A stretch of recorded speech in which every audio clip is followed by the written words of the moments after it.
So Orpah is like, bet, and she dips. Like, she just leaves. The text doesn't say much about it, but basically when Naomi starts to tell him to go back, Orpah's like, all right, I'm out, right? So Ruth stays with Naomi, you know.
What's up, geeks? It's your guy Q here, aka JGTV, and we are back with another one, guys. And I am super excited to be back, guys. We are still in our trauma series, and we have been going through trauma, triggers, and triumph after all of that, and God being able to use you. So today, the person of focus is going to be Naomi.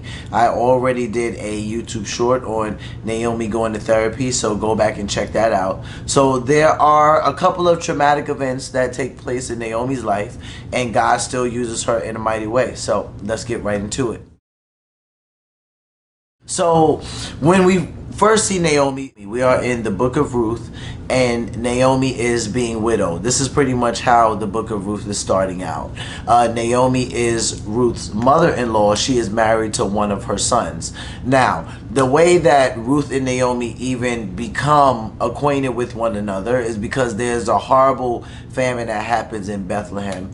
Elimelech, which is Naomi's husband, he takes the family to Moab, and they have two sons. While they are living in Moab, Elimelech ends up dying, and then their two sons marry foreign women, and about 10 years later their two sons die too. She's left with just her two sons after her husband dies, and then about 10 years after her two sons get married, they pass away as well. So at this point, Naomi is just left in Moab with her two daughter-in-laws, which this is an extremely dangerous situation for women.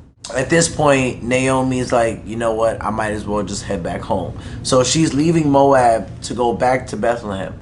And while she is traveling, she has Orpah and Ruth with her, which are her two daughter-in-laws. You know, she's pretty miserable about everything that has taken place. Like, this is I would say these are some pretty traumatic events because I'm running through them. But just, first of all, she's leaving Bethlehem to go to Moab, right? And this is already a foreign country, so it makes them immigrants right off the bat, right? So that would be some trauma right there. So now they gotta make it in a foreign country, and she's there with her husband and her two sons. 10 years later, Elimelech dies, right? So now I know she's like, man, we moved to this foreign place and my husband passed away while we were here. This is crazy. So now she just has her two sons, right?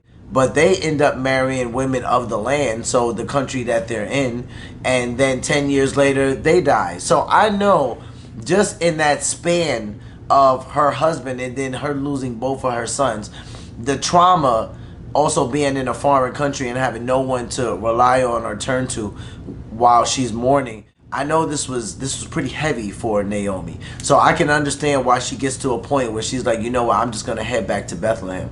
Now, after all of that has transpired and she's traveling with her two daughter-in-laws, she says to them, you guys just go back home, go back to your hometown, because what are you gonna do? Like, stay with me? I can't bear any more sons, and even if I could bear more sons, what are you gonna do? Wait till they get older? So she's really like going through it at this point, because you could just tell by the way she's talking about her situation. She's like, I'm too old, just leave me, go back, find yourselves husbands, this is it for me.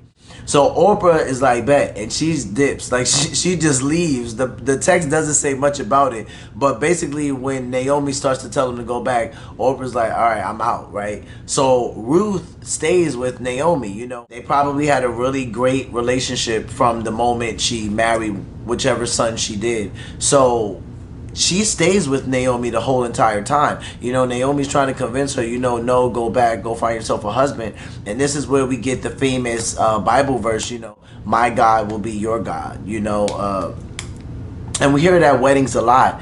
But this actually is from Ruth speaking to Naomi while Naomi is having basically a mental breakdown about losing everything and traveling back to Bethlehem and wanting to be alone. Ruth says to her, like, no, I'm going to go wherever you go. I'm going to travel with you. Like, your God's going to be my God. So these two finally make it to Bethlehem, traveling all of that way by themselves. And I did this in a previous video. I talked about Ruth and Naomi traveling together, and I believe I said it was a distance of, it would be like going from Philadelphia to New Mexico. So these two women are doing this journey by themselves. So they finally reach Bethlehem, and Naomi goes to a relative of Elimelech's, and this person could basically, the Bible says that this could be like the family's redeemer. So it would be someone who would basically take on what Elimelech had and what his two sons had, and he would basically take all of that on, and he would basically acquire it, and Ruth would become his wife and everything like that. So this is Boaz. So Naomi goes to Boaz and she's staying with him, and she knows he's a good man. He takes a liking to Ruth. I'm sure some of you guys know this story. He then tells Ruth, only basically work in my field. I don't want you going anywhere. But he doesn't say it like that. But he's basically telling her, like, just work right here, girl. I got you. You can chill, And they end up hitting it off eventually, because Naomi kind of convinces Ruth to, make a move. Like, he's taking a little bit long. Like, my man's taking too long. Go ahead and put the moves on him. So she basically tells Ruth to go, meet Boaz on the threshing floor and kind of seduce him or what have you. And Boaz, being an honorable man that he is, he doesn't do it right then and there. He doesn't do anything. But he says that he has to go then consult with another relative who I believe is supposed to be in place before him to be the family's redeemer.